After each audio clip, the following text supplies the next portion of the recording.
When people visit our nursery, they always marvel at how we've taken these wild, untamed trees and turned them into elegant works of art.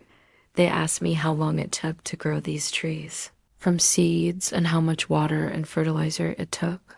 And when I tell them that these trees were grown from wild trees gathered more than 30 years ago, their jaws drop. It's almost unbelievable that a wild tree by the road can become this refined. But not only is it possible, it's easy. And the process reveals the essence of what bonsai is all about. I think most people believe that bonsai is a static thing. It is a frozen moment in time that was created at some point in the past and is now complete. But bonsai is really a living, breathing thing. It's constantly changing and evolving, and every year brings new growth and new opportunities for refinement. So while it may have taken many years to create the trunk taper or the ramification of the branches, it's not something that happened at some single point in the past. It's the result of decades of slow, careful work, and that's what makes bonsai so rewarding. It's a reflection of our own patience, our love for nature, and our appreciation for the beauty that can be found in even the humblest of places.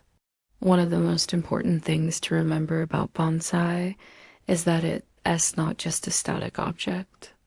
It's a living, breathing thing that needs to be cared for. That means watering, fertilizing, and pruning on a regular basis. But it also means being patient and letting the tree grow at its own pace. Bonsai is a journey, not a destination. And the best bonsai are the ones that have been lovingly cared for over many years. This is a tree that was gathered over 30 years ago from the wild, and I've lost track of how many times I've repotted it over the years. Some people might see this as a chore, but I find it to be a relaxing and meditative process. There is something about the feel of the soil in my hands and the smell of the wet leaves that just puts me in a good mood. Now I know what some of you are thinking. Gathering trees from the wild is controversial because it can lead to the destruction of rare habitats and the loss of biodiversity, but that's not the case here. You see, there are two types of bonsai, those that are grown from seeds and those that are gathered from the wild. The trees that we sell at our nursery are mostly grown from seeds, which means that we have control over the size and shape of the tree.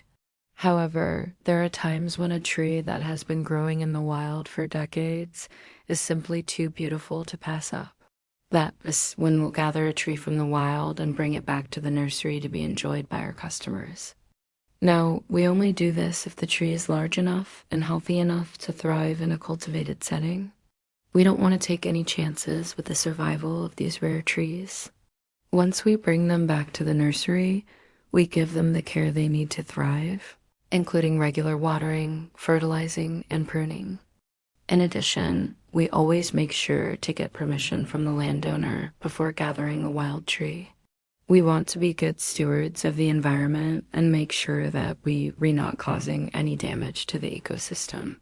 Plus, most wild trees are so overgrown that they're not even missed when they're removed. One of the most rewarding parts of gathering wild trees is seeing how well they adapt to life at the nursery.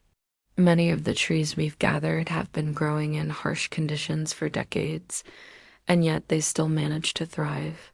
It is amazing to see how resilient these trees are and how well they bounce back after being transplanted. For us, gathering wild trees is a chance to give these majestic trees a new lease on life. We take pride in knowing that we're able to offer our customers the opportunity to appreciate the beauty of nature in a cultivated setting. It's not easy to capture the essence of bonsai in a short video, but I hope I was able to give you a glimpse of what it's all about. If you're interested in learning more, I encourage you to check out our other videos, or better yet, come visit us at our nursery. I think experiencing bonsai in person is something that everyone should try.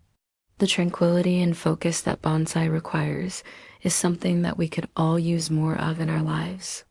If you liked this video, please smash that like button and subscribe for more content. And if you want to learn more about bonsai, Check out our website for more information. We'll see you next time.